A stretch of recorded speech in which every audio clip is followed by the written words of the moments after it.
All right, hello everybody. I'm Josh, I'm Blake. and we're doing some quick educational sessions on some key market topics that are interesting and pertinent to what's going on in today's market environment. And today, we're talking about LNG. Liquified natural gas. Exactly. So let's jump right into it. What exactly is liquefied natural gas, or LNG? Well, liquefied natural gas is natural gas that is taken into a plant and then super chilled down to it becomes a liquid. Okay. When you look at natural gas, there are basically three ways to transport natural gas. One is through a gas pipeline, where it's kept as a gas, but it's compressed and pushed along through the pipe. And we have large infrastructure in this country, pipes as big as 42 inches that will move 3.5 BCF a day to Chicago, for instance. Mm-hmm. So that's the preferred method in the United States. We also have compressed natural gas. Sure. That is used more in the transportation scenario. Quick trips and other That's things. right. Like that. But you have to have a very sturdy tank to compress the gas into. So it's a good energy value in certain situations. But if you can't build a pipeline, the best way to move natural gas around is liquefied natural gas. And we went through a progression. In the early 2000s, it looked like we were going to be short gas, so we started to build import facilities. Cheniere's plant down on the Sabine was initially an import facility. But as the shale gas explosion occurred and we started producing so much natural gas, they turned it around and decided to make it an export facility. And that was the Cheniere's facility down there on the Sabine was actually the first LNG plant to sizable LNG. There were some other smaller plants, but that's where really we started major export. So does it take a lot of energy to do it, and is it costly to liquefy natural gas? Well, when you do it in industrial scales, Yeah. it becomes price efficient. If it wasn't price efficient, we wouldn't do it. Mm-hmm. So you have to take the natural gas at its current market price. You have to chill it and compress it. So it increases the price to do that process. But then it also, then you got to look at cargo rates, because again, LNG is primarily for the export market. Mm-hmm. So you got to have the ships. And if you look at the ships, each ship is actually able to carry about 3.5 billion cubic feet, right? So Which is a lot. So right now we're exporting around 14 BCF a day, so that's 4 ships a day leaving port with LNG loads. Primarily going where? Well, hang on to that, but in terms of scale, so we're producing about 96 BCF a day. And 14 BCF a day right now is going into tankers and being shipped overseas. Sure. And when you throw in, we now export, we built additional pipelines to flow gas into Mexico. So roughly 5 to 6 BCF a day is going into Mexico. I mean, part of that is because we've offshored. California doesn't want to build power plants in California, but we'll build them in Mexico and export our gas and then have the power come back into California. But in total, if you look at it, we're getting close to exporting 20 BCF a day out of 96 BCF a day of production. So exports are very significant. A lot of the export natural gas you can't build these plants. These plants cost a minimum of $10 billion. So you've got to have investment, which means you got to have long-term contracts. Mm-hmm. And the places that were really willing to do long-term contracts were China, Japan, and surprisingly countries like Spain. So those are the countries on which we depended on to build our LNG export facilities. We're contracted with these countries. Yeah.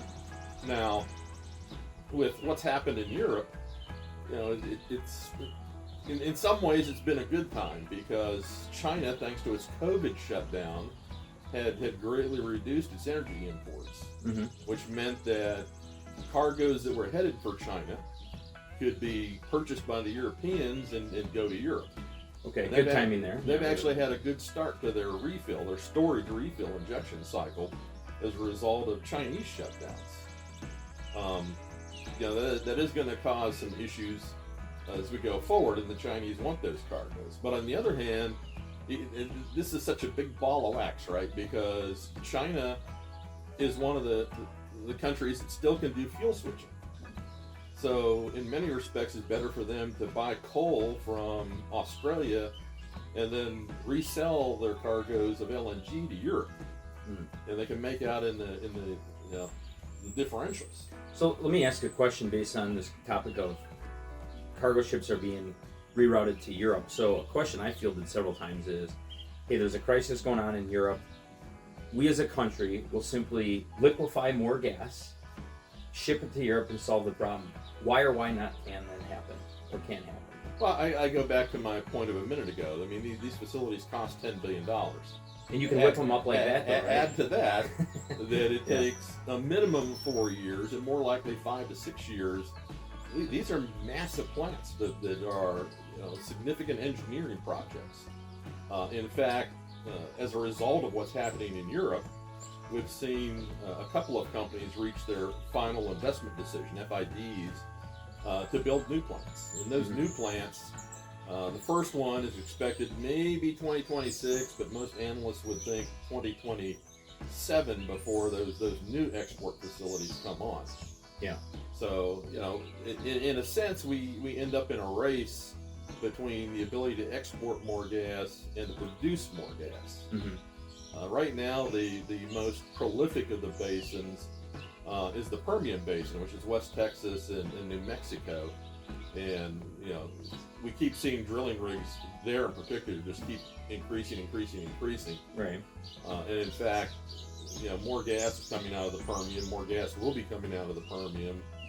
And we can actually build pipelines faster than we can build LNG facilities.